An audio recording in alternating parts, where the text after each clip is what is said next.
शिवसेना नेते प्रवक्ते संजय शिरसाट आपल्याबरोबर आहेत। शिरसाट साहेब, तुमचं जे वक्तव्य आहे एकनाथ शिंदे आणि राज ठाकरे एकत्र येऊ शकतात, कधीपर्यंत काय सांगाल?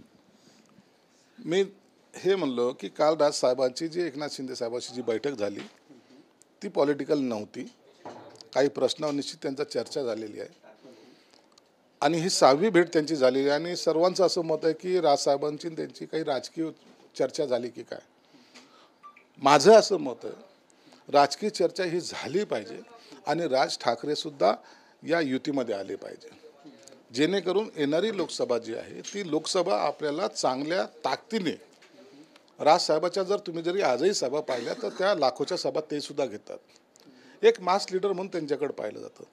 ती ताकद, भाजपची ताकद, शिवसेनेची ताकद आणि राष्ट्रवादीची ताकद ही जर एकत्रित आली तर 45+ व्हायला काही हरकत नाही। हे एक गणित आहे।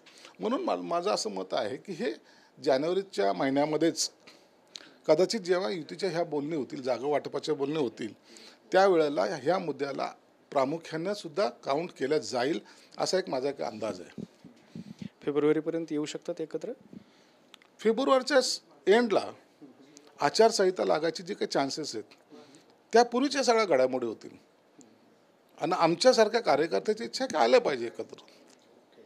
आता याचा निर्णय अखेरला या वरच्या तिन्ही ज्येष्ठ नेत्यांनी घ्यायचा आहे आणि ते ज्या निर्णय घेतील मला वाटतं तो हिताचा घेतील आणि प्लस ज्याला म्हणतो ते करण्याचा ते प्रयत्न करतील।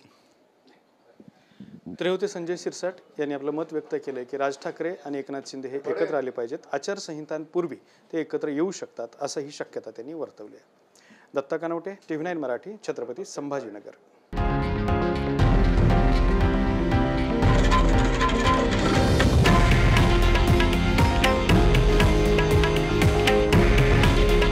हे आहे देशातील नंबर 1 न्यूज नेटवर्क आणि आपण पाहत आहात TV9 मराठी।